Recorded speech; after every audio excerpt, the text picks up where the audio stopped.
Hey everybody, Mr. B here. Today we are doing the absolute centerpiece of a Southern Thanksgiving table. I'm not talking about a turkey and I'm not talking about a ham.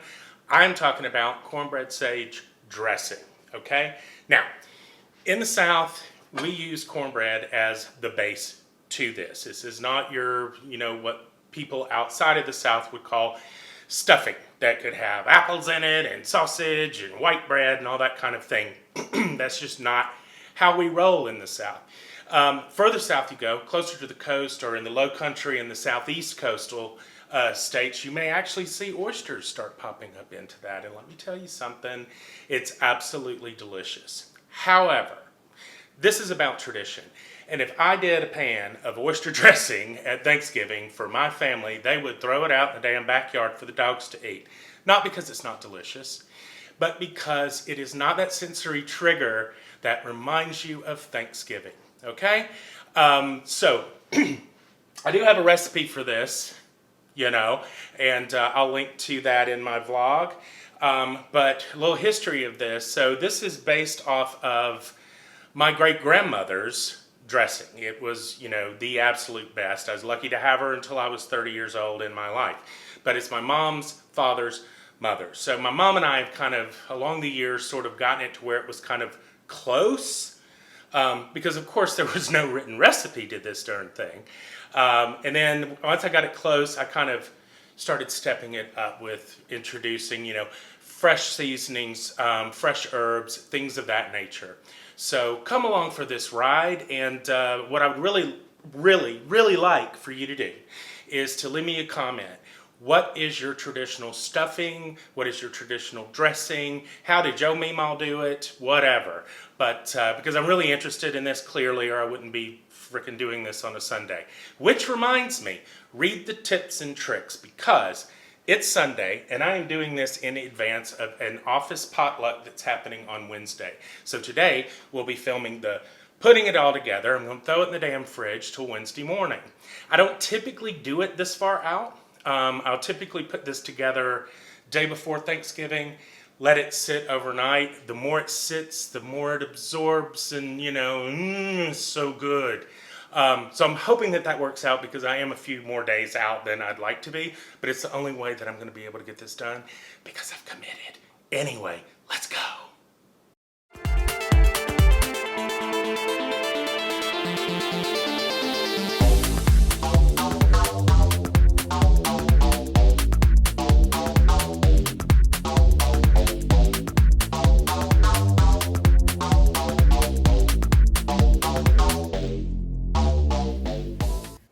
You know what time it is?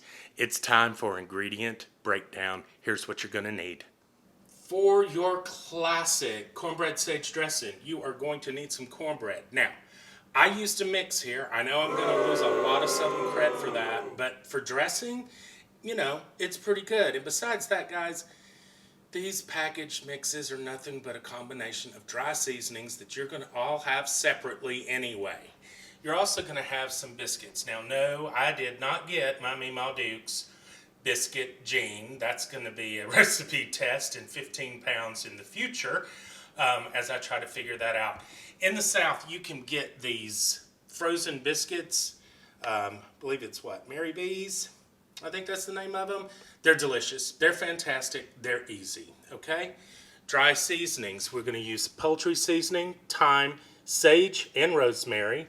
Obviously some chicken broth, butter. You're probably going to need at least 2 sticks. I'll explain and show you later. Celery, onions, fresh rosemary and thyme, and to hold everything together, we are going to have some eggs.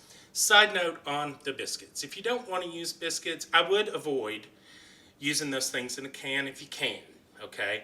Instead of biscuits, take about 1/3 of a loaf of sliced white bread, toast it off, and it'll crumble just nicely for you. This is mainly to serve as a binder. And that, guys, is that. Okay, over medium heat, I have melted an entire stick of butter. Y'all, this is all about flavor, not waistline. We're going to start getting all the onions on the floor, of course, because that's my life. We're going to get these started, and then we'll add the celery here in just a couple of minutes. Now that the onions are getting translucent or on their way, we'll add the celery and do the same. I'm shocked I didn't get one damn piece of that on the floor. I hope I didn't speak too soon.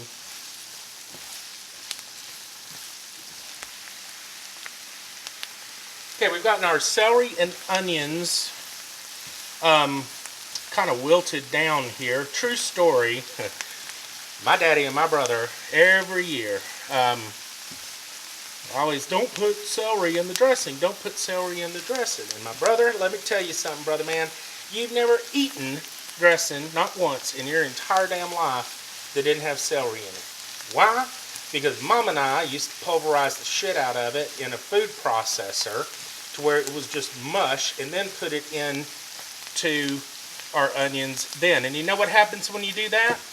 It tastes more like celery. All right, we'll do some dry our seasonings now. Salt, good liberal pepper.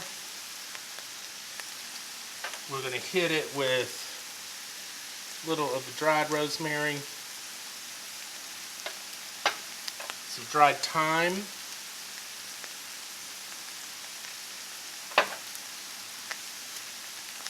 liberal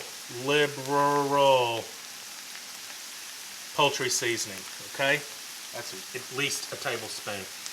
Key note here, all of these dried spices are going to be duplicated in the bread mixture as well, but we're flavoring this layer now. Next up is some of the fresh sage that I've, rolled up like a little cigar and kind of cut him down. And just a pinch, not much, of the rubbed sage. Let me talk to you guys a little bit about the sage. Despite it being in the very name of this, sage is an enhancement. It is not a predominant flavor. Some people can be a little sensitive to sage. Personally, for me, the more sage, the better. But to accommodate various palates, I make sure that I try to keep that sage stuff under control, okay? Again, despite it being in the name of this, it is an enhancement, not a predominant showstopper. You're going to get this mixed up, let the flavor start releasing, then you're going to turn it off and set it aside and let this cool down to room temperature or as close as you can get it. Why? Because you're going to have to work with it once you incorporate it into the bread mixture. So you don't want it hot, and also remember, you're bringing some raw egg to this, and you don't want those to scramble.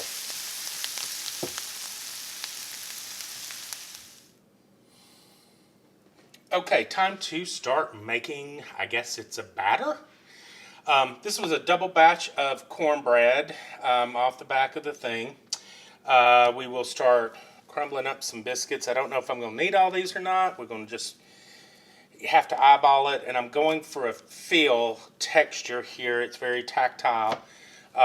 Yeah, so I think, how many biscuits was that? I'll do a couple more. Let's see where this gets us. If you need stretch, you need to put this in the biggest bowl you possibly can. And we're just going to crumble this bread up as best we can. It's going to make a mess. And get your hands in it, y'all. It's the only way to do this. My hands are clean. Let me make that caveat since I've got coworkers that might see this. They're very clean. Very, very, very clean. Okay, you know what? I don't think that a couple more biscuits is going to kill us at all.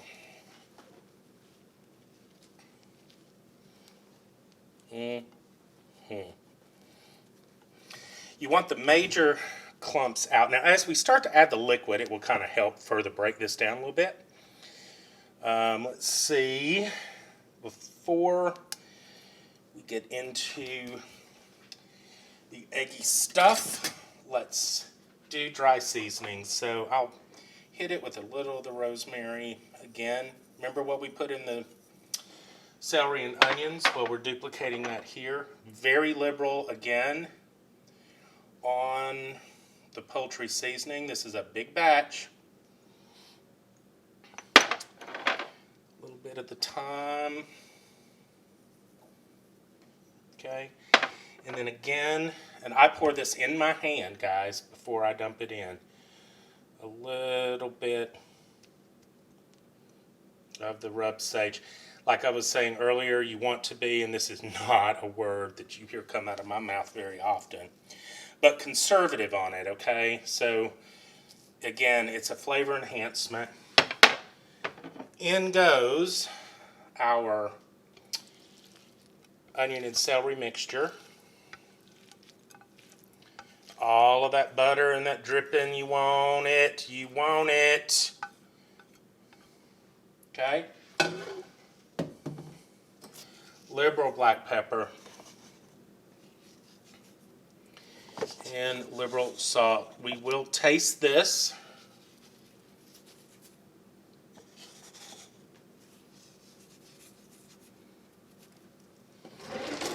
I'm using about 4 eggs, which I have cracked into a bowl. In it goes.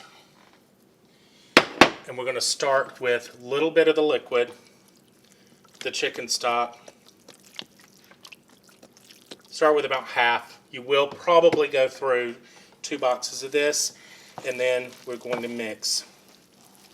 Mix and turn.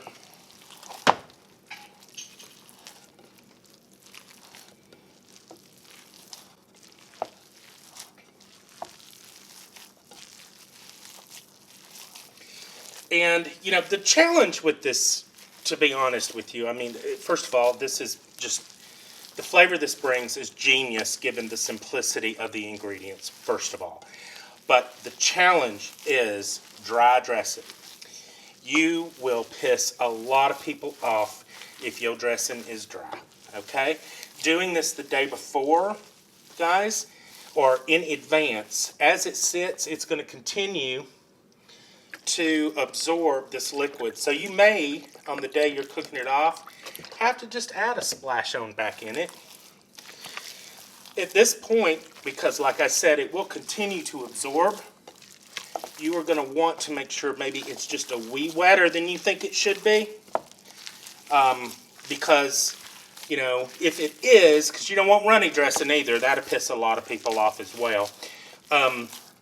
You want, where was I going with that? Hell, I'm getting old. As you're baking it, a lot of that will evaporate. We'll talk more about baking when the day of, when we go into stage 2, phase 2. I'm going to add the...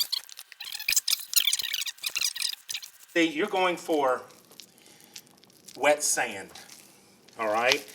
And the more you do it, the more you get that tactile sensory memory associated with it. God, this smells good. All right, I'm going to taste for seasoning. I don't want to hear anything from the raw egg people. Guys. Maybe just a pinch more salt. Or 2. Maybe a pinch more pepper. And mix that on in. One last final mix. I think because it's going to sit, we can go with a little more liquid.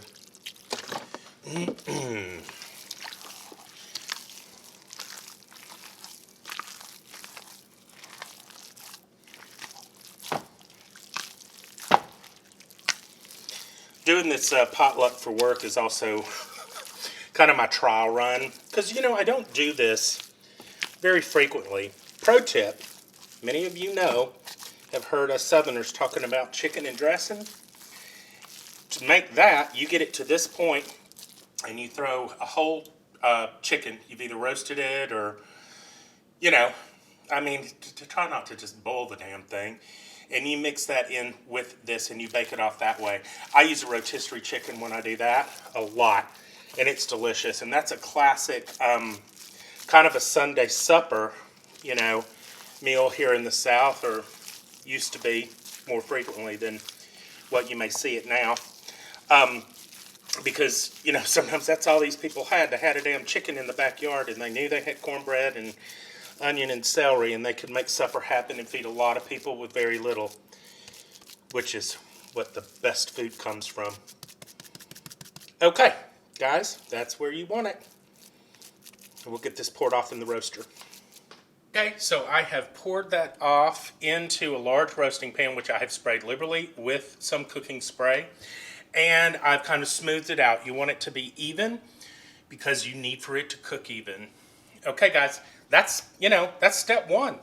So see you on Wednesday when we cook her off. Okay, guys, it's the day of. So let me show you what you've got. Okay, so I have pulled out the dressing about an hour and a half ago, and checking the texture, I don't think I need to add any liquid, so nailed it.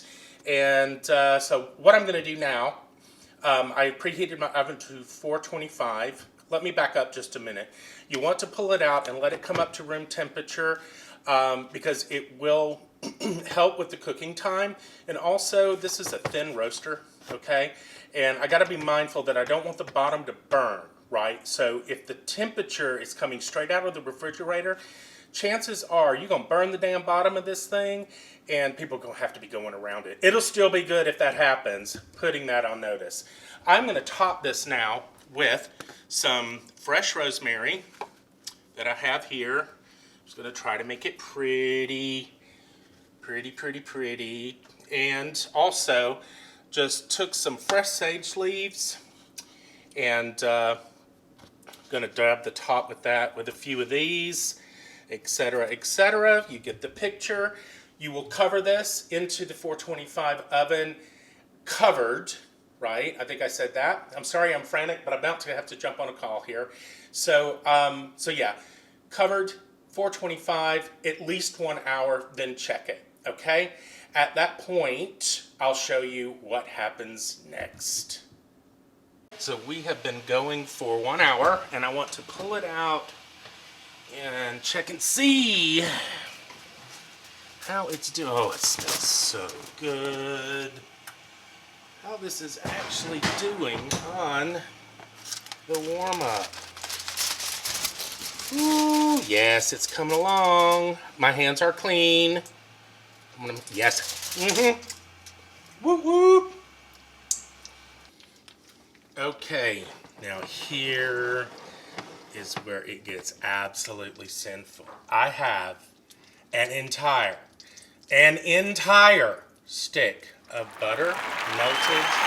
I'm just going to slowly drizzle all of that deliciousness on top of that. Who can complain about that? Back in the oven at about 400. I'm going to bring it down. I'm noticing some browning on the sides. I'm concerned about it being burnt on the bottom. What can I do? Back in 400. Going to check it in 15 minutes. We just want this to start browning off, guys, and then it will be absolutely scrumptious. Oh, the hour beckons.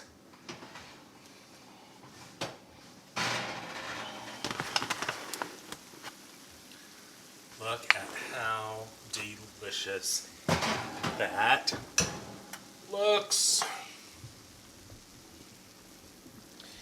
There you have it, kids. The true Southern Thanksgiving classic, cornbread sage dressing.